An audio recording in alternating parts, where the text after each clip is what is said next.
আমি দেখতে পাচ্ছি কারবালার ময়দানে রাজত্বকে ছেড়ে দিলেন নাম হোসেন। কারবালার ময়দানে একদিকে 22,000 রয়েছে, একদিকে 72 রয়েছে। কারবালার ময়দানে একদিকে আব্বাসের লাশ রয়েছে, একদিকে আলী আসগরের লাশ রয়েছে, একদিকে কাসিমের লাশ রয়েছে, একদিকে শহদায়ে কারবালার লাশ রয়েছে, একদিকে ইয়াজিদের 22,000 লস্কর রয়েছে। কারবালার ময়দানে আমি দেখতে পাচ্ছি একদিকে টাকা রয়েছে, একদিকে সম্পদ রয়েছে, একদিকে খালি পেট রয়েছে। কারবালায় আমি দেখতে পাচ্ছি একদিকে প্যাসারা রয়েছে, একদিকে ফুল পেট ভর্তি করে মুসলমান নামধারী বসে রয়েছে। আল্লাহু আকবার কবীরা। কিন্তু হুসেন বলছে উলাইকা আউলিয়াই হাক্কা, আপনি সত্যিকারের আমাদের মালিক, আর আপনাকে আমরাই মানি। আল্লাহু আকবার কবীরা।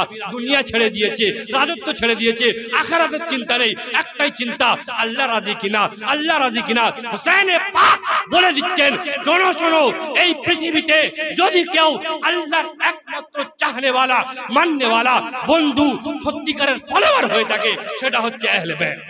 নারে তাকবীর, নারে সালাত, নারে গাশ, নারে ওয়ালা, নারে সান, নারে সান, নারে হায়দারি, নারে হায়দারি। কারবালা কি, কারবালা কি, নারে তাকবীর। ভাই আমার কথা বুঝতে পারছেন না? আমরা আহলে বাইতের জিক্রে বসেছি। এই মাহফিল আদবের মাহফিল। কারবালার মধ্যে টুপি পরনেওয়ালা অনেক ছিল। রিওয়ায়াতের মধ্যে এসেছে 4000 হাফেজ ছিল 22,000-এর মধ্যে। কথা বললাম, বলুন সবাই বলুন। 4000 হাফেজ, 300 খানা মুফতি। কজন মুফতি?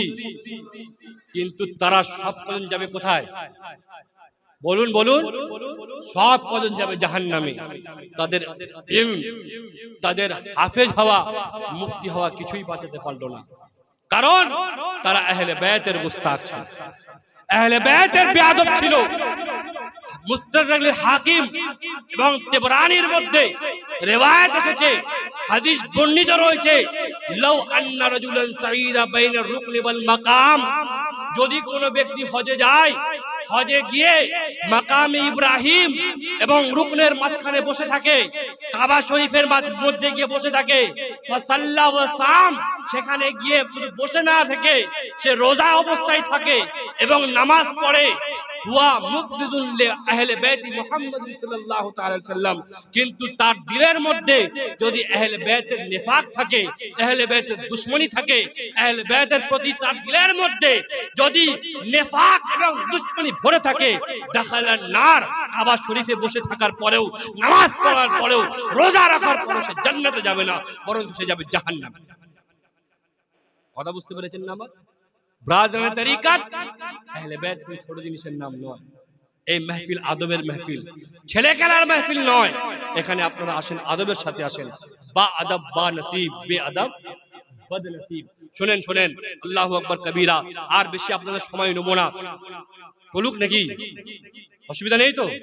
বলুন ইয়া হুসেন, ইয়া হুসেন, সবাই বলুন ইয়া হুসেন, ইয়া হুসেন। শুনেন, আহলে বাইত সম্পর্কে আমি সবে শুরু করেছি, এখন তো মেন টপিকে আসি। তিনজন ব্যক্তি, কজন? তিনজন ব্যক্তি, তারা সাধারণ মুসলমান, কিন্তু তারা আল্লাহর রাস্তায় জিহাদ করতে। কি করতো ভাই? আল্লাহর রাস্তায় জিহাদ করত। তারা খুব বাহাদুর ছিল, নওজওয়ান, আল্লাহকে মানতো, আল্লাহর রাস্তায় জিহাদ করত, যুদ্ধ করত। সেই তিনজন ব্যক্তিকে ইহুদির রাজা, ইহুদির বাদশা অর্ডার দিল, এই তিনজনের জন্য আমাদের অনেক ক্ষতি হচ্ছে, এই তিনজনের জন্য আমাদের অনেক লোকসান হচ্ছে, অনেক লস হচ্ছে, এই তিনজনকে ধরে আনা হোক। রাতারাতির মধ্যে তিনজনকে ধরে আনা হোক। ধরে আনার পর তিনজনকে সামনে রাখা হলো। রাখার পর আল্লাহু আকবার কবীরা বলছে, এই তিনজন ব্যক্তি শোনো, আমি হচ্ছি ইহুদিদের রাজা, ইহুদিদের বাদশা, আমার কাছে ধন সম্পদ আছে, আমার কাছে অট্টালিকা রয়েছে, আমার কাছে বাড়ি রয়েছে, আমার কাছে ধন সম্পদ রয়েছে। ইন্নী আজআলু ফীকুম মুলুকা, আমি তোমাদেরকে বাদশা বানিয়ে দেব, ওয়া উযাওবিজুকুম বানাতি, এবং আমার মেয়ের সাথে বিবাহ দিয়ে দেব, তোমরা ইসলাম ধর্মকে ত্যাগ করে দাও। অফার দিল, যেটাকে আপনাদের ভাষায় ঘুষ বলা হয়, তাই না? ঘুষ দিল যে তোমরা ইসলাম ধর্ম ত্যাগ করো, I will provide you everything, আমি তোমাদেরকে সবকিছু দেবো, এমনকি নিজের মেয়ের সাথে বিবাহ দিয়ে দেবো, তোমরা ত্যাগ করো। তিনজন ছিল মর্দে মুজাহিদ, তিনজন ছিল ইসলামকে মাননে वाला। আজ আমাদের কিরদার, আমাদের অবস্থা দেখেন, আমরা মসজিদে আসতে পারি না, নামাজে আসতে পারি না, রোজা রাখতে পারি না, আশুরার গুরুত্ব জানি না, ইমামে হুসেনের ফজিলত জানি না, আহলে বাইত সম্পর্কে জানি না। আমাদের মধ্যে আজকে বেহায়াপন রয়েছে, নির্লজ্জপন রয়েছে, আমাদের মধ্যে ইসলামিক শিক্ষা নেই, ইসলামিক এডুকেশন নেই, ইসলাম কাকে বলে জানি না, রাসূল কি বলে জানি না, শরীয়ত কি বলে জানি না। আমরা গরু ছাগলের মতন জীবন কাটাচ্ছি। কিন্তু সেই তিনজন ব্যক্তি, তারা ইসলামের মুজাহিদ, তারা ইসলামের বীর সন্তান, তারা বলে উঠলো কি, আমরা তোমার এই অফার চাই না, তোমার এই অফার দরকার নেই, we don't accept it, আমাদের দরকার নেই এই জিনিস। এক কাজ করো, আমাদেরকে তুমি মেরে দাও, তোমাদের এই অফার দরকার। আল্লাহু আকবার কবীরা। বাদশার উপর যদি কেউ ইনকার করে দেয়, বাদশা কি করে, তাকে ছেড়ে দেবে? তিনজনের মধ্যে দুই ভাইকে বললো, এদেরকে গরম তেলে ফেলে দাও। ফুটন্ত তেলে ফেলে দেওয়া হলো। ছোট ভাই জওয়ান ফুটফুটে দেখতে, ছোট ভাইকে যখন তেলে ফেলতে যাবে, সেখানকার বাদশার উজির, বাদশার যারা আরো পাশের লোকরা ছিল, বলে হুজুর এর বয়স কম, একে সময় দেওয়া হোক, এর সাথে টাইম দেওয়া হোক, এর ভাইদেরকে তো মারা হয়ে গিয়েছে, এদেরকে সময় দেওয়া হোক, অল্প কিছু সময় দিয়ে দেখেন যদি চেঞ্জ হয়ে যায়। বাদশা চিন্তা করলেন না, এর বয়স কম রয়েছে, একে সময় দেওয়া হোক, জেলে দেওয়া হলো। বাদশা চিন্তা করলেন, আমার একটা মেয়ে রয়েছে, খুব সুন্দর মেয়ে রয়েছে, আমি আমার মেয়েকে তার কাছে পাঠাবো, সেই মেয়ে তাই সেই ছেলেটার কাছে যাবে এবং ভালোবাসার জালে তাকে ফাঁসাবে, ভালোবাসবে তাকে, তার সাথে প্রেম করবে, করার পর তাকে ইসলাম থেকে সরিয়ে দেবে, ইসলাম থেকে সরিয়ে দেবে। আল্লাহু আকবার কবীরা। কিন্তু যে মর্দে মুজাহিদ হয়, যে মর্দে মুমিন হয়, যে ইসলামের পথে চলে, তার নজরও ঠিক থাকে, তার জবানও ঠিক থাকে, তার পাও ঠিক থাকে। আজ আপনি গ্রামে দেখুন, আজকে আমাদের গ্রামের মধ্যে কেমন বেহায়াপনা রয়েছে। মা বোনেরা দেখেন কি অবস্থায় রয়েছে, পর্দার কথা ভুলেই যান, পর্দা তো দূরে যাক। মেলা হলে আমাদের মেয়েদের অবস্থা দেখেন, মেলা হলে আমাদের বাড়ির অবস্থা দেখেন। আমার নিজের বোন সে অন্য ছেলের হাত ধরে ঘুরে বেড়াচ্ছে, আমার নিজের ভাই অন্য মেয়ের দিকে টিটকিরি মারছে, আমার নিজের মা মেলা ঘুরতে, মাথায় কাপড় নেই। আল্লাহু আকবার কবীরা। কবরে যেতে হবে আমাদেরকে, আমরা কি করব কোনোদিন চিন্তা করি না। আমাদের মেয়েদের এত দুর্দশা, তারা কোরআন জানে না। আমাদের মেয়েদের এত দুর্দশা, তারা নামাজ জানে না। আমাদের মেয়েদের এত দুর্দশা, তারা ভালোভাবে আল্লাহর নাম নেয় না। সকাল হয় টিভি চালায়, সন্ধ্যা হয় টিভি চালায়, টিভি যদি না থাকে মোবাইল চালায়। আল্লাহু আকবার কবীরা। চিন্তা করে দেখুন তাদের জন্য কি ভয়ঙ্কর আযাব রয়েছে, তাদের জন্য কি ভয়ঙ্কর পরিস্থিতি রয়েছে। কারবালা তোমরা প্রতি বছর শোনো, কারবালা তোমরা 10 দিন শোনো, তোমাদের যদি পরিবর্তন না আসে, কারবালা শোনা হয় না। আল্লাহু আকবার কবীরা। যারা কারবালা শুনবে তারা তো পরিবর্তন হবে, যারা কারবালা শুনবে তারা তো নামাজি হবে। বাড়ির মধ্যে হুজুর আসলে মেয়েরা চলে আসে, হুজুর একটা তাবিজ করে দেন, বাড়ির মধ্যে খুব অসুবিধা রয়েছে, হুজুর আসলে চলে আসে তাবিজ নিয়ে, হুজুর একটা তাবিজ করে দেন। আল্লাহু আকবার কবীরা। এ মারা, তোমরা হযরত ফাতিমা জাহরার গোলাম, তোমাদের কি অবস্থা? তোমরা কোরআন পড়তে জানো না, তোমরা নামাজ পড়তে জানো না, তোমাদের বাড়ির অবস্থা এমন, তোমাদের মেয়েদের চলাফেরা ঠিক নেই। কখনো শুনতে পাচ্ছি অমুক অমুকের সাথে পালিয়ে গেছে, কখনো শুনতে পাচ্ছি অমুক অমুকের হাত ধরে চলে গেছে। আল্লাহু আকবার কবীরা। এইটা আহলে বাইতের গোলামদের অবস্থা হতে পারে না, এটা আহলে বাইতের মান্যকারীদের অবস্থা হতে পারে না। আমি তোমাদেরকে ঘটনা বলছি, ভালো করে শোনো। সেই রাজার মেয়েকে তৈরি করা হলো, কি তৈরি করা হলো? সে ছেলের কাছে যাবে, সে যুবকের কাছে যাবে, যুবককে প্রেমে ফাঁসাবে, প্রেমে ফাঁসাবার পর সেই যুবককে ইসলাম থেকে ঘুরিয়ে নেবে। কিন্তু সে মর্দ ছিল, মুমিন ছিল। কি ছিল? মুমিন ছিল। কি ছিল ভাই? মুমিন ছিল, মুমিন। সেই মেয়ে গেছে সেজে গুজে, সে তার বাড়ি জেলের মধ্যে গেছে, গিয়ে দেখছে কি সেই ছেলে, সেই পুরুষ, সেই নওজওয়ান নামাজ পড়ছে। বলবেন না সুবহানাল্লাহ? সুবহানাল্লাহ, সুবহানাল্লাহ। নামাজ পড়ছে। সেই মেয়ে ভাবলো যে আজকে হয়তো এর কোনো নামাজের দিন রয়েছে, নামাজের রাত রয়েছে, সেই কারণে নামাজ পড়ছে। ঘুরে আসে, চলে এসেছে। দ্বিতীয় দিন যখন আবার গেছে, আবার কি দেখছে? সেই জওয়ান ছেলে নামাজ পড়ছে। তৃতীয় দিন আবার যখন গেছে সেই ছেলে দেখছে নামাজ পড়ছে, চতুর্থ দিন যখন আবার গেছে সেই ছেলে দেখছে নামাজ পড়ছে। এরকম করে 40 দিন লাগাতার সেই মেয়ে তার বাড়িতে গেছে, তার জেলের মধ্যে গেছে, কিন্তু গিয়ে দেখছে সে নামাজ পড়ছে। হাদিসে পাকের মধ্যে বলা হয়েছে আন নিসাউ হাবাইলুশ শয়তান, মেয়ে হচ্ছে শয়তানের দড়ি।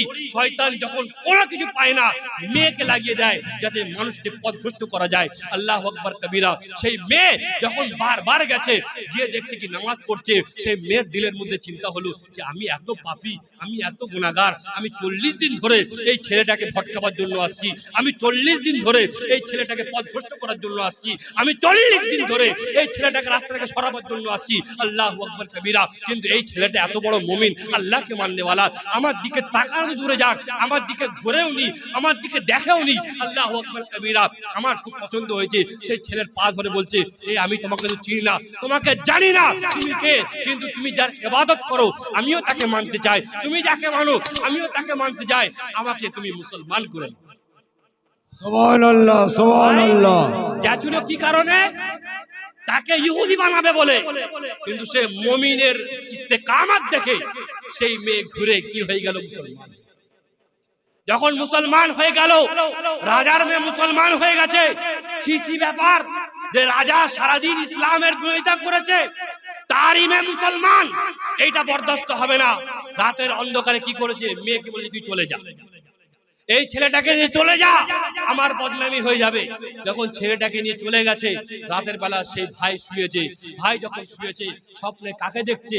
সেই দুই ভাইকে দেখছে, যাদেরকে তেলে ফেলে দেওয়া হয়েছিল, যাদেরকে তেলের ভিতর ডুবিয়ে দেওয়া হয়েছিল, যাদেরকে শহীদ করে দেওয়া হয়েছিল, তাদেরকে স্বপ্নে দেখছে। স্বপ্নে কি বলছে? মা কানাত আল্লাতী রায়াত, আমার ভাই তুমি শুধু আমাদেরকে ইল্লাল গাচ্ছাদা, শুধু তেলে ফেলাটা দেখেছো, আমাদেরকে বাদশা রাজা তেলে ফেলেছে, তুমি শুধু এইটা দেখেছো, কিন্তু আমরা যখন তেলে ডুব দিয়েছি হাত্তা খারাজনা ফিল ফিরদাউস, আমরা এদিকে তেলে ডুবে দিয়েছি, আল্লাহ আমাদেরকে জান্নাতে তুলে দিয়েছে। সুবহানাল্লাহ সুবহানাল্লাহ। ভাই এটা হচ্ছে মুমিনদের অবস্থা। আজ আমরা শহীদে আজমের অবস্থা বলতে চাই।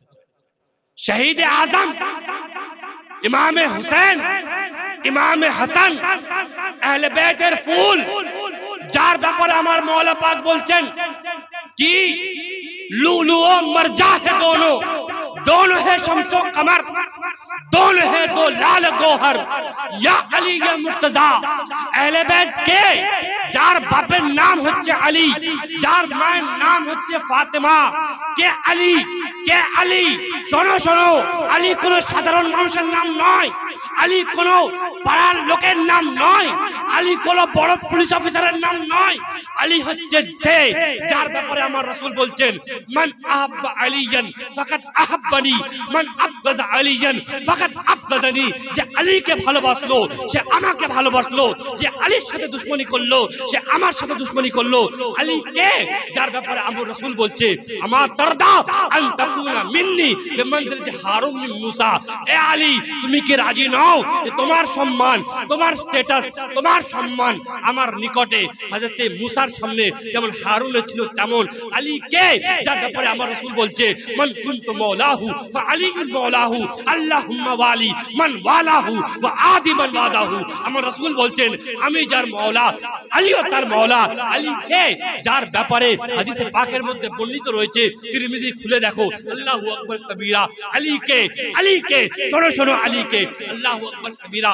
জঙ্গে খায়বারের সময় হয়ে এসেছে, জঙ্গে খায়বারের সময় যুদ্ধ চলছে। রাসূল পাক সাল্লাল্লাহু তাআলা আলাইহি সাল্লাম সাহাবায়ে কেরামদেরকে বললেন ইহুদিরা বারবার অত্যাচার করছে, ইহুদিরা আমাদের উপর টর্চার করছে, ইহুদিরা আমাদের উপর আক্রমণ করছে। এ আমার সাহাবারা যাও যাও তোমরা গিয়ে যুদ্ধ করো, তার বিরুদ্ধে যুদ্ধ করো, তার বিরুদ্ধে তলওয়ার তোলো, তার বিরুদ্ধে তোমরা যুদ্ধ করো। আল্লাহু আকবার কবীরা। হযরত আবু বকর সিদ্দিক গেলেন, খায়বারের উপর হামলা করলেন, খায়বারের যুদ্ধের জন্য গেলেন, খায়বারে আক্রমণ করলেন। তিনি ফিরে এসে বললেন ইয়া রাসূলুল্লাহ, ইয়া হাবিবাল্লাহ, খায়বারের যে গেট রয়েছে, খায়বারের যে দরজা রয়েছে, খায়বারের যে কেলার যে মেন এন্ট্রান্স রয়েছে তাতে আমরা ঢুকতে পারছি না, এত মজবুত রয়েছে, এত শক্তিশালী রয়েছে, আমরা প্রবেশ করতে পারছি না।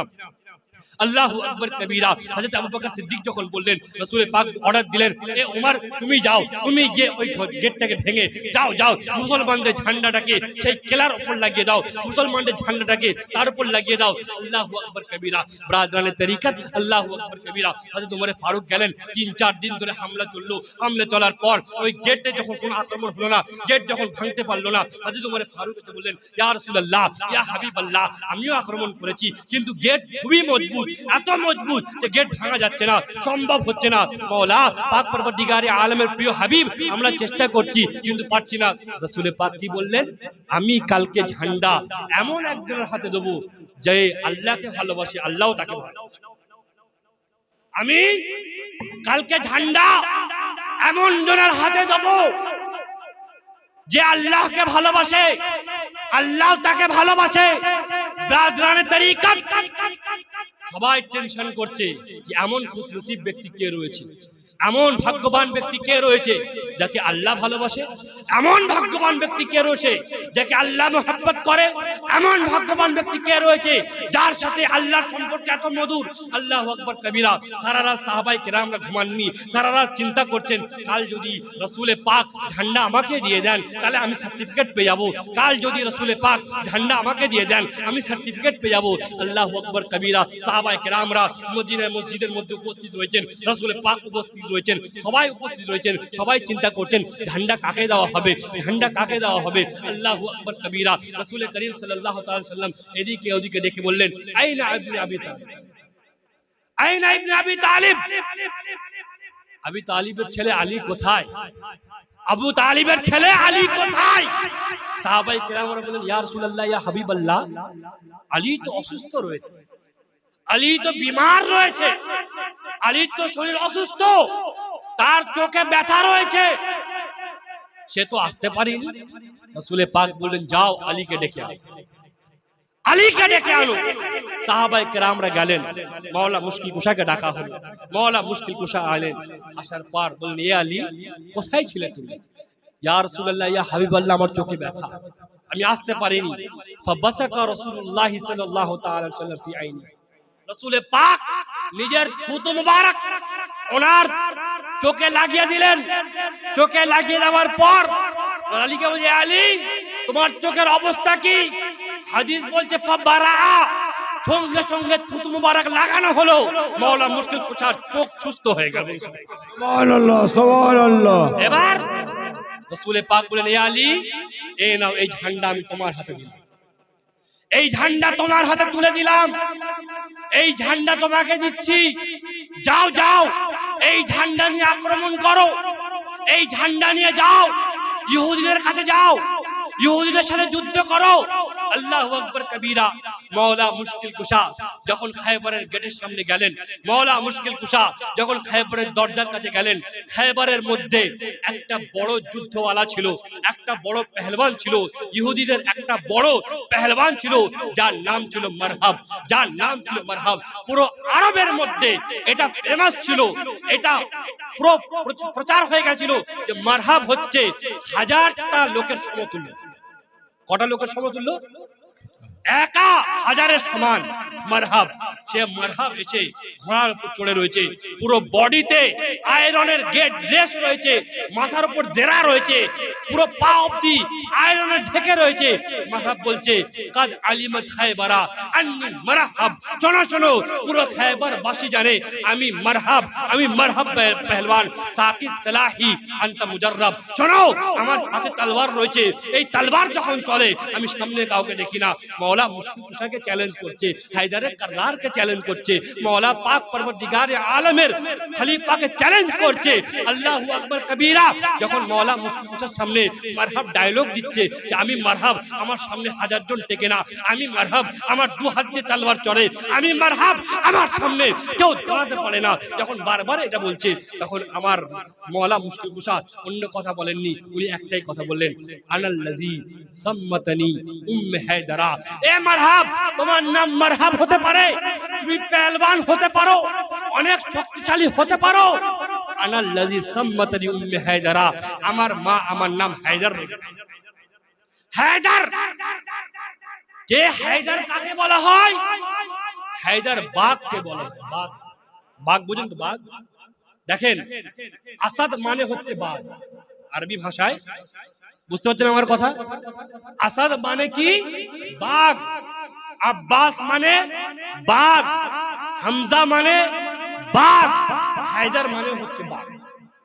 কিন্তু এই বাঘের পার্থক্য রয়েছে। আসাদ বলা হয় সেই বাঘকে যে বাঘ বসে থাকে। কথা বুঝতে পারছেন না আমার? যখন বাঘ বসে থাকে তাকে আসাদ বলা হয়, আসাদ। আর যখন বাঘ নিজের শিকারকে দেখে, নিজের শিকারের দিকে তাকায়, তখন তাকে হামজা বলা হয়। কি বলা হয়? হামজা। আর যখন বাঘ নিজের শিকারকে ধরে নেয়, যখন বাঘ নিজের শিকারকে নিজের পাঞ্জার মধ্যে ধরে নেয়, তখন তাকে আব্বাস বলা হয়। কি বলা হয়? বাস আব্বাস। আর যখন বাঘ নিজের শিকারকে ধরার পর দু টুকরো করে দেয়, তখন তাকে হায়দার বলা হয়। তখন তাকে হায়দার বলা হয়। ইমাম আলী মাকাম বলে উঠলেন, আনাল্লাযী সাম্মাতানি উম্মে হায়দারা। শোনো, আমার মা আমার নাম হায়দার রেখেছে। হায়দার মানে হচ্ছে সেই বাঘ যে নিজের দুশমনকে দু টুকরো করে দেয়। কিয়ামত সাক্ষী রয়েছে, কিয়ামত পর্যন্ত সাক্ষী থাকবে। ইমাম জালালউদ্দিন সিউতি বলছেন, যখন মাওলা আলী মাকাম যুদ্ধ শুরু করলেন, মারহাব সামনে এলো, এক টুকরো জুলফিকারের চালালেন, একটাই ওয়ার করলেন জুলফিকারের মাথা থেকে নিয়ে পা পর্যন্ত ফেলে দিলেন। এবং ইমাম জালালউদ্দিন সিউতি নিজের কিতাবের মধ্যে লিখছেন যে মাওলা মুশকিল কুশা যখন যুদ্ধ শেষ করে জয়লাভ করে ফিরলেন, সাহাবায়ে কেরামরা ওই ভাঙা গেট সরাবার চেষ্টা করলেন, 40 জন মিলে সরাতে পারেনি। কিন্তু মাওলা মুশকিল কুশা ওই গেটকে ঢাল হিসেবে যুদ্ধের মধ্যে ব্যবহার করতেন। সেই হচ্ছে আহলে বাইতের প্রথম শখস। সুবহানাল্লাহ, সুবহানাল্লাহ। আর তার সন্তানের নাম হচ্ছে হাসান ও হুসাইন। বলবেন না সুবহানাল্লাহ?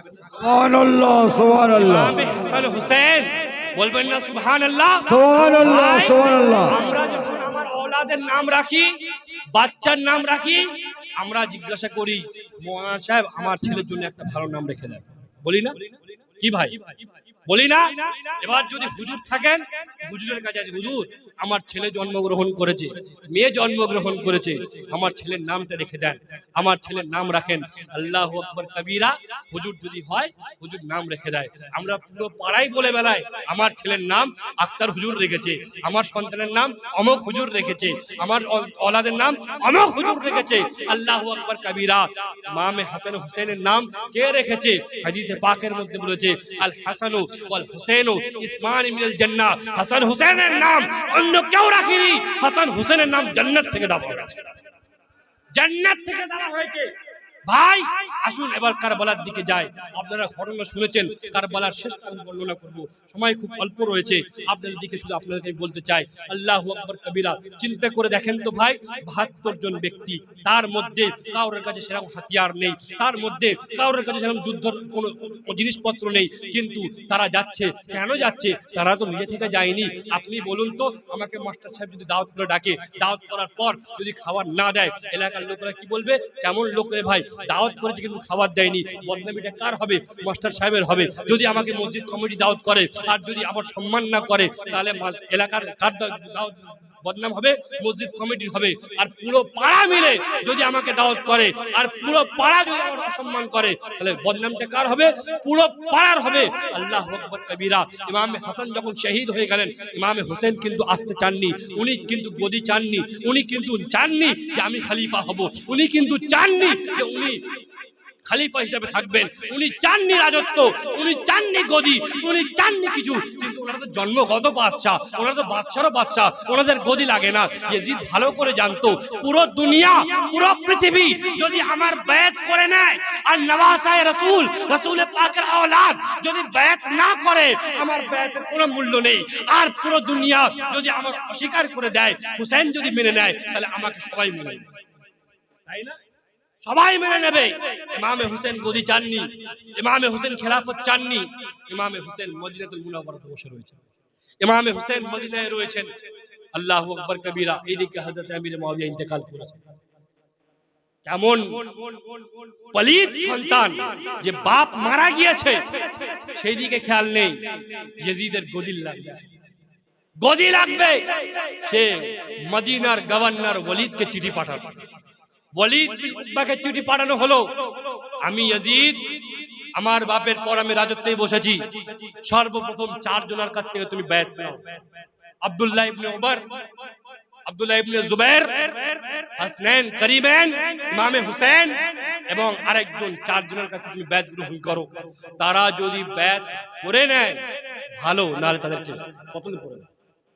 আচ্ছা ভাই বলুন তো, আমি এই ঘরের মালিক, এবার আমি এই ঘরে রয়েছি, যদি পাড়ার লোকরা আমাকে ঘর থেকে বের করে দেয় আমার কষ্ট হবে কি হবে না? আমার ঘর তো এটা, আমার পাড়া এটা, আমি এখানে বড় হয়েছি, এখানে আমার বাপ দাদা ছিল, কিন্তু আমাকে যদি বের করে দেয় আমার কষ্ট হবে কি হবে না? এটা তো সাধারণ মানুষের অবস্থা। বলুন তো ভাই, রাসূলে পাকের শহরের নাম কি বলবেন না?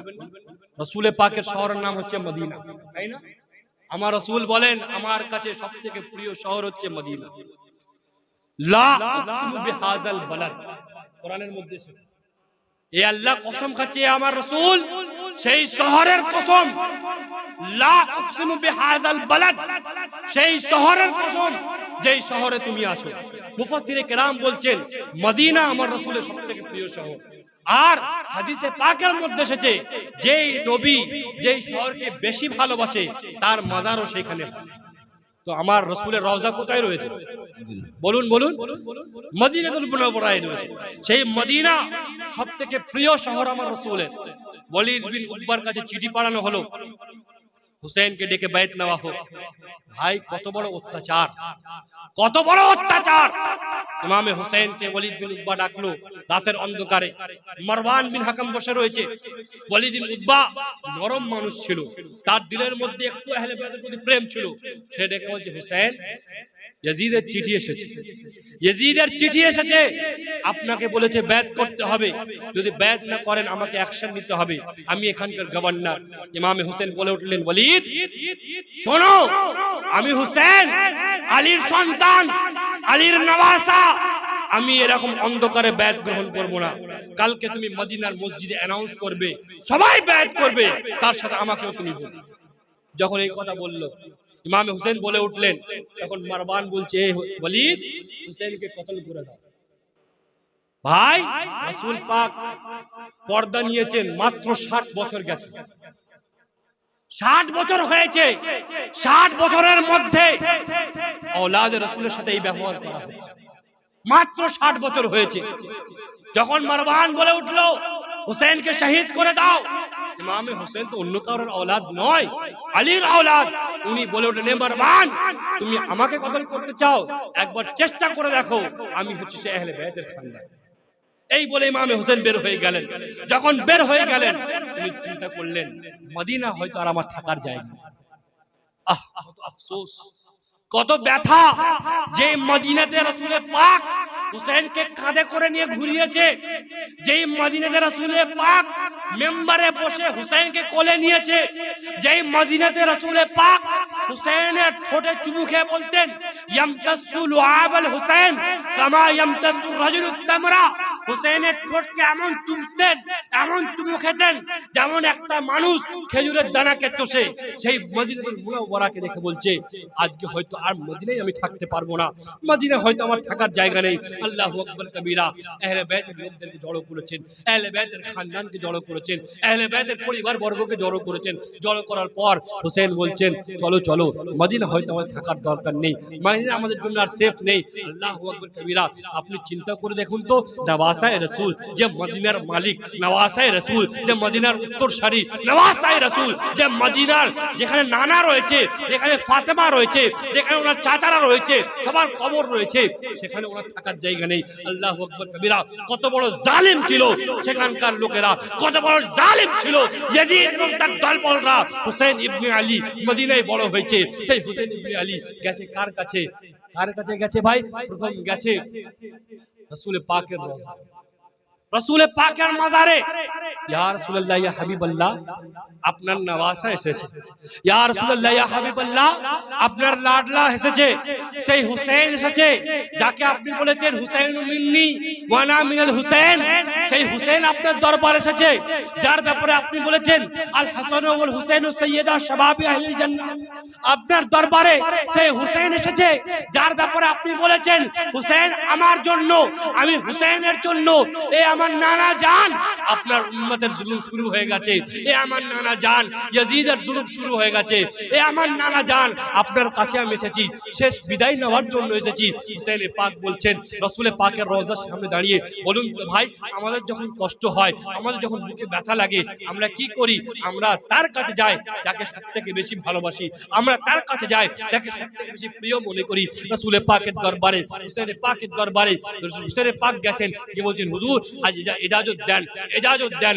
তারিখের মধ্যে লিপিবদ্ধ রয়েছে রাসূল পাকের দরবারে যখন সালাম করে হুসেন পাক যাচ্ছেন, হুসেন পাক বের হয়েছেন, এবার যাচ্ছেন কার দরবারে? নিজের মায়ের দরবারে, হযরত ফাতিমা জাহরার দরবারে। আল্লাহু আকবার কবীরা, চোখে পানি রয়েছে, ঝরঝর করে পানি পড়ছে। তারিখের কিতাবের মধ্যে লেখা রয়েছে হুসেন পাক যখন নানার কাছে গেলেন, তাড়াতাড়ি গেলেন, যখন নানার কাছে গেলেন জলদি জলদি গেলেন, কিন্তু যখন নিজের মায়ের দরবারে যাচ্ছে, নিজের মায়ের কবরে যাচ্ছে, আস্তে আস্তে যাচ্ছে, বাচ্চা যেমন মায়ের কাছে যায় তেমন যাচ্ছে। আল্লাহু আকবার কবীরা, চোখে পানি রয়েছে, চোখে পানি রয়েছে। কার চোখে পানি রয়েছে? হুসেনের চোখে পানি রয়েছে। ভাই হুসেন পাক সম্পর্কে আমার রাসূল বলছেন, মসজিদে নববীতে আমার রাসূল বসে রয়েছেন, হঠাৎ করে কান্নার আওয়াজ শুনতে পাচ্ছেন, হঠাৎ করে কান্নার আওয়াজ শুনতে পাচ্ছেন, দৌড়ে দৌড়ে গেলেন, দেখতেন কি হযরত ফাতিমা জাহরার কোলে হুসেন বসে রয়েছে, হাসান বসে রয়েছে, ইমামে হুসেন কাঁদছে।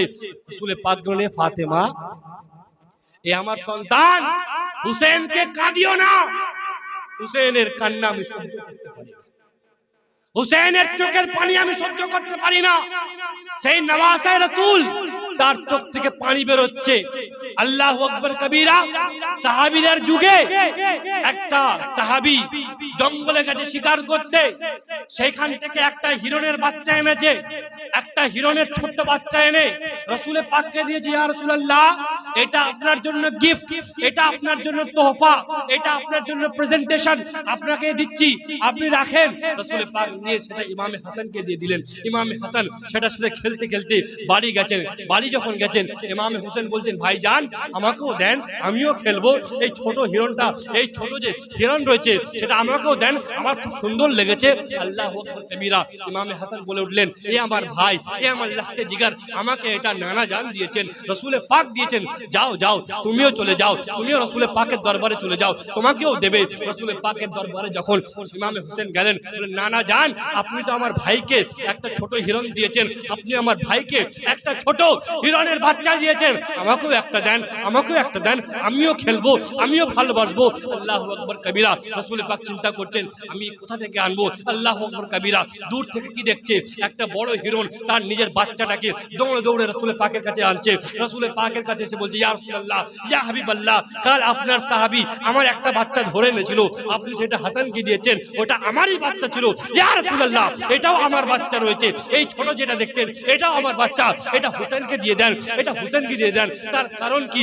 আমি আমার বাচ্চার কান্না সহ্য করতে পারবো, আমি আমার বাচ্চার কান্নাকে সহ্য করে নেব, কিন্তু হুসেনের কান্নাকে সহ্য করতে পারবো না। নারে তাকবীর, নারে সালাত, নারে গায়স, নারে হায়দারি, নারে হায়দারি, করবো বলে কি, করবো বলে কি, নারে তাকবীর। আপনি এটা হুসেনকে দিয়ে দেন, আমি কান্না সহ্য করতে পারবো না। ভাই হুসেনের কান্না পশু পাখি সহ্য করতে পারে না। সেই হুসেন কারবার মদিনা শরীফ ছাড়ছে চোখের পানি ফেলে, সেই হুসেন চোখের পানি ফেলে ফেলে মদিনা ছাড়ছেন, মায়ের কবরে গিয়ে কেঁদে ফেলেছেন, চোখ থেকে পানি বের হয়ে গেছে। এ আমার আম্মা জান, আপনি আমাকে কোলে করে নিয়ে ঘুমাতেন, আপনি আমাকে মানুষ করেছেন, আমার প্রিয় নানার শহর মদিনা, সেটা আমি ছেড়ে চলে যাচ্ছি, আপনি ইজাজত দেন। আপনি ইজাজত দেন। আল্লাহু আকবার কবীরা। ইমামে হুসেন রাতের অন্ধকারে আহলে বাইতের ছোট্ট ছোট্ট ফুলদেরকে নিয়ে, আহলে বাইতের ঘরের ছোট্ট ছোট্ট সদস্যকে নিয়ে, ভাই ব্রাদারদেরকে নিয়ে মক্কায় যাচ্ছেন। নিজের নানার শহরকে ছেড়ে মক্কার দিকে রওনা হয়েছেন। বারবার যখন ঘোড়ায় উঠছেন, উটের উপর চড়ছেন, সামনের দিকে একবার তাকাচ্ছেন, পিছনের দিকে দুবার তাকাচ্ছেন, সামনের দিকে একবার তাকাচ্ছেন, পিছনের দিকে দুবার তাকাচ্ছেন। আল্লাহু আকবার কবীরা। উনি চিন্তা করছেন, আমার আজকে নানার উম্মত, আমার আজকে নানার কালমা পড়নে वाला, আমার আজকে নানাকে মাননে वाला, তার নওয়াসাকে এতটা দুনিয়া ছোট হয়ে গেল যে মদিনা ছেড়ে চলে যেতে হচ্ছে, মদিনা থেকে চলে যেতে হচ্ছে। আল্লাহু আকবার কবীরা। মক্কায় পৌঁছালেন। মক্কায় হযরত আব্দুল্লাহ ইবনে জুবাইর ছিলেন, উনিও সাহাবী রাসূল ছিলেন। উনি দেখলেন কি ইমামে হুসেন এসেছেন, ওনার কাছে মানুষ দেখা করতে যাচ্ছে, মানুষ সবাই দেখা করতে যাচ্ছে। বলুন তো ভাই, কুফাবাসীরা কত বড় বেঈমান ছিল, কুফাবাসীরা কত বড় নেমক হারাম ছিল, কুফাবাসীরা কত বড় নির্লজ্জ বেহায়া ছিল। ইমামে হুসেনকে সবথেকে প্রথম চিঠি পাঠানে वाला তার নাম হচ্ছে আব্দুল্লাহ ইবনে হামদান সুঈ। সে চিঠি পাঠালো। আব্দুল্লাহ ইবনে দাল সে চিঠি পাঠালো হুসেনের পাকের দরবারে। এ হুসেন, আপনার আব্বাকে আমরা মানতাম, এ হুসেন আপনার বাপকে আমরা খুব ভালোবাসতাম, এ হুসেন আপনার বাপকে দিল থেকে মোহাব্বত করতাম। আজ আমরা ইয়াজিদকে মানি না, ইয়াজিদের আব্বাকে মানতাম না। আপনি চলে আসেন, আমাদের কাছে চলে আসেন, আমরা আপনার হাতে বায়াত হতে চাই, আপনাকে নিজের খলিফা মানতে চাই, ইমাম মানতে চাই। ইমামে হুসেন প্রথম চিন্তা করলেন, না আমি মানব না। তারপর আরেকটা চিঠি গেল। চিঠি যাওয়ার পর তাতে লেখা ছিল কি, যে হুসেন, আমাদের মাথার উপর কোনো ইমাম নেই, আমাদের মাথার উপর কোনো খলিফা নেই, আপনি চলে আসেন। আপনি যদি না আসেন তাহলে আমরা বাধ্যতামূলক ইয়াজিদের বায়াত করব। কাল কিয়ামতের দিন আপনি আপনার নানার সাথে জবাব দেবেন। কত বড় ধোঁকাবাজ।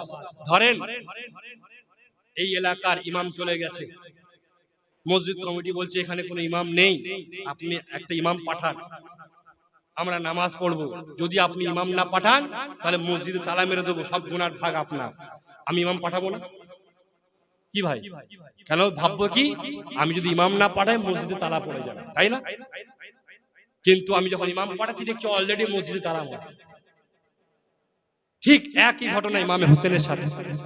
ইমামে হোসেনকে চিঠি লেখা হলো। ইমামে হোসেন বলছেন, হুজুর আপনি চলে আসেন, আমাদের মাথায় কোনো ইমাম নেই, আমাদের মাথায় কোনো খলিফা নেই, আপনি চলে আসেন, এসে আপনি বায়াত করেন। ইমামে হোসেন ঠিক বললেন, ঠিক আছে যাও, আমি আমার ভাই মুসলিমকে পাঠাচ্ছি। সে যদি ওখান থেকে চিঠি লেখে যে কুফার অবস্থা খুব ভালো রয়েছে, কুফার অবস্থা খুব ভালো রয়েছে, আমি তাহলে হোসেন যাই। ব্রাজরানের তরিকা। ইমামে মুসলিম গেলেন, আমি শর্ট করছি, অসুবিধা হচ্ছে না তো? ইমামে মুসলিম গেলেন কুফাতে। কত বড় বেঈমান কুফাবাসীরা!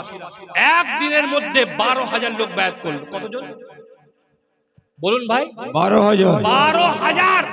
ইমামে মুসলিম ইমামে হোসেনকে চিঠি লিখলেন, হোসেন এ আমার ভাইজান, আপনি চলে আসেন, কুফাবাসীদের অবস্থা খুব ভালো, এরা বায়াত করা শুরু করেছে, আপনি চলে আসেন। ইমামে হোসেন হজের সময় হজ ছেড়ে দিয়ে উনি কুফার দিকে রওনা হলেন। উনি চিন্তা করলেন, হজের থেকে বড় কাজ হচ্ছে আমার নানার দ্বীনকে বাঁচানো।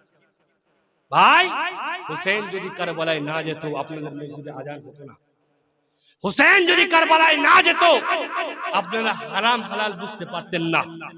হোসেন যদি কারবালায় না যেত এই পাগড়ি এই জুব্বা থাকতো না, বেঈমান আর ইমানদারদের মধ্যে পার্থক্য থাকতো না, গলিতে গলিতে ইয়াজিদ হতো, গলিতে গলিতে ইয়াজিদ থাকতো। ইমামে হোসেন এটা বুঝতে পেরে হজের মতন ইবাদতকে ছেড়ে দিয়ে কুফার দিকে রওনা হলেন। এইদিকে কুফাবাসী আব্দুল্লাহ ইবনে জিয়াদ, উবাইদুল্লাহ ইবনে জিয়াদ কুফায় প্রবেশ করেছে, ভয় দেখাচ্ছে যে হোসেনকে মারবে তাকে মেরে দেবো, যে হোসেনকে মারবে তাকে মেরে দেবো। এমন ভয় দেখিয়েছে 12,000 জন যারা একদিনে মুরিদ হলো, একদিনে বায়াত গ্রহণ করলো। ইমামে মুসলিম নামাজ পড়াচ্ছেন মাগরিবের জন্য দাঁড়িয়েছেন। 12,000 থেকে 500 জন। কতজন? 12,000 থেকে 500। ইমামে মুসলিম যখন সালাম ফিরলেন দেখলেন 500 নেই, একটাও লোক নেই। মসজিদ বন্ধ করে দেওয়া হলো ইমাম মুসলিমের সামনে। যে ইমামকে ডেকে পাঠিয়েছে তোমরা মেহমান করে, যে ইমামকে ওয়াদা করে ডেকে পাঠিয়েছো তার জন্য পুরো কুফা বন্ধ। ইমামে মুসলিম নিজের সন্তানদেরকে নিয়ে, ছোট ছোট বালক তাদেরকে নিয়ে রাস্তায় ঘুরছে। উনি বলছেন হাল মিন মুস্তাগীস, কেউ আছে যে আমার সাহায্য করবে? কেউ এমন আছে? আমাকে তোমরা তো ডেকেছো, কেউ এমন আছে যে এক গ্লাস পানি খাওয়াবে? আল্লাহু আকবার কবীরা। সেই জালিমরা ইমামে মুসলিমকে শহীদ করে দিল। ইমামে মুসলিমের শাহাদাতের পর ইমামে হুসেন অলরেডি মক্কা থেকে বের হয়ে গিয়েছেন। ঘরে স্ত্রীরা রয়েছে, হযরতে আলী আসগর রয়েছে, হযরতে কাসিম রয়েছে, হযরতে আব্বাস রয়েছে, হযরতে আলী আওসাত রয়েছে, হযরতে আবু বকর ওমর রয়েছে, বিভিন্ন মাওলা আলীর মুশকিল কুশার औलादগণ রয়েছে। তারা বের হয়েছেন কারবালার প্রান্তরে যখন এসেছেন। আপনি একটা ঘটনা বলি ভাই, আমি যদি জানি যে ধুলাকোটে যদি আসি আমার মারা যাব, আমি আসবো? আপনাদের যদি বলা হয় ওই মোড় মাথায় বোম মারামারি হচ্ছে, যেও না, মরে যাবে, আপনারা যাবেন? কেউ যাবে? কিন্তু আমার রাসূলে পাক হোসেনকে যখন কোলে নিয়েছিলেন, হোসেনে পাক যখন কোলে ছিলেন, একদিকে হোসেন ছিলেন, একদিকে রাসূলে পাকের নিজের সন্তান হযরত ইব্রাহিম ছিলেন। রাসূলে পাকের পুত্র হযরত ইব্রাহিম, আর একদিকে হোসেন বসে রয়েছেন। হযরত জিবরাইল এসে বলেন, ইয়া রাসূলুল্লাহ, ইয়া হাবিবাল্লাহ, আল্লাহ আপনাকে সালাম জানিয়েছেন, আল্লাহ আপনার উপর সালাম পাঠিয়েছেন। রাসূলে পাক বলেন, হ্যাঁ জিবরাইল, বলো বলো কি অবস্থা? ইয়া রাসূলুল্লাহ, ইয়া হাবিবাল্লাহ, আপনার কাছে আমি একটা খবর দেওয়ার জন্য এসেছি, আপনাকে একটা কথা বলার জন্য এসেছি, একটা কথা জানাবার জন্য এসেছি। ইয়া রাসূলুল্লাহ, ইয়া হাবিবাল্লাহ, একটা কথা বলার জন্য এসেছি, আপনি যদি অনুমতি দেন আমি আপনাকে বলবো। আল্লাহু আকবার কবীরা। রাসূলে পাক বলেন, জিবরাইল বলো বলো কি ব্যাপার, বলো, অনুমতি তোমাকে দিচ্ছি। আল্লাহু আকবার কবীরা। হযরত জিবরাইল বলে উঠলেন, এ আমার রাসূল, শুনেন, আপনার নিজের সন্তান ইব্রাহিম আর আপনার নওয়াসা হচ্ছে হোসেন, আল্লাহ বলেছেন এই দুজনকে জমা রাখবেন।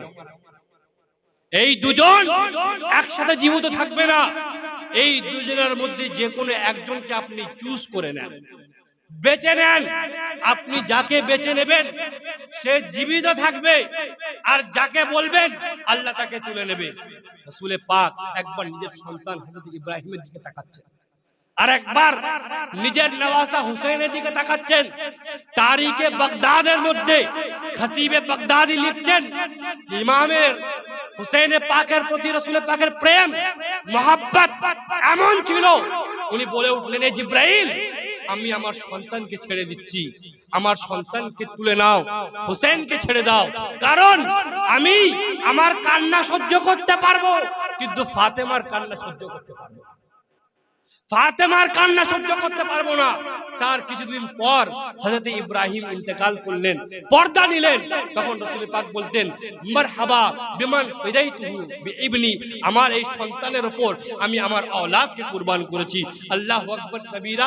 যখন উনি বড় হলেন, হযরত উম্মে ফজল, হযরত আব্বাসের স্ত্রী, রাসূল পাক সাল্লাল্লাহু তাআলা সাল্লাম চাচি, উনি আসলেন, এসে বলে, ইয়া রাসূলুল্লাহ, ইয়া হাবিবাল্লাহ, আমি দেখছি আপনি চোখ থেকে বারবার কাঁদছেন, পানি পড়ছে, আপনার কি ব্যাপার, আপনি এত কাঁদছেন কেন, কি অবস্থা, কেন কাঁদছেন? রাসূলে পাক বললেন, এ উম্মে ফজল, শোনো শোনো, জিবরাইল এসেছিল, জিবরাইল এসে বলেছে, ইন্না ইবনি হাযা সাতাকুল বাদি বিআরদি তাফ, এ আমার রাসূল, আপনার এই যে সন্তান হোসেন রয়েছে তাকে আপনার পরে আপনার উম্মত শহীদ করে দেন। ভাই, মুআররিখিনগণ, ইতিহাসকারীরা কিতাবের মধ্যে লিখে গিয়েছে, ছোট্টবেলা থেকে হুসেনে পাক যে শহীদ হবে এটা সবাই জানতো, সবাই জানতো। এমনকি কিতাবের মধ্যে লিপিবদ্ধ রয়েছে, জঙ্গে সিফফিনের সময় মওলা মুশকিল কুশা ঘোড়া নিয়ে যখন যাচ্ছিলেন, কারবালার মাঝখানে দাঁড়িয়ে বলেছিলেন, এই জায়গাটার নাম কি? তখন বললে এটার নাম কারবালা। ইমামে মওলা মুশকিল কেঁদে ফেললেন, এই জায়গায় আমার औलादকে শহীদ। বলুন তো ভাই, আপনারা যদি জানেন যে আপনাকে শহীদ মারা হবে, আপনি সেই জায়গায় যাবেন? যাবেন? কোনোদিন যাবেন না। হুসেনে পাক জানতেন যে আমি যেখানে যাচ্ছি সেখানে আমাকে শহীদ করা হবে, আমাকে কতল করা হবে, তাও উনি যাচ্ছেন। কেন যাচ্ছেন? নিজের রাসূলে পাকের দ্বীনকে বাঁচাবার জন্য। ভাই আসুন আপনাদেরকে আমি শেষের দিকে নিয়ে যাই। কারবালার প্রান্তরে যখন হযরত হুর রাদিয়াল্লাহু তাআলা আনহু প্রথম যখন 1000টা লস্কর নিয়ে এলেন, 1000টা সৈন্য নিয়ে এলেন, আসার পর ইমামে হোসেনকে আটকানো হলো।